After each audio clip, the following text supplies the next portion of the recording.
So, how do you make sure your applications stand out? Well, the first thing is to change your mindset.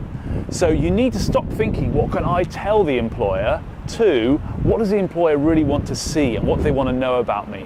So the most important documents you need to think about are the job description and the personal specification.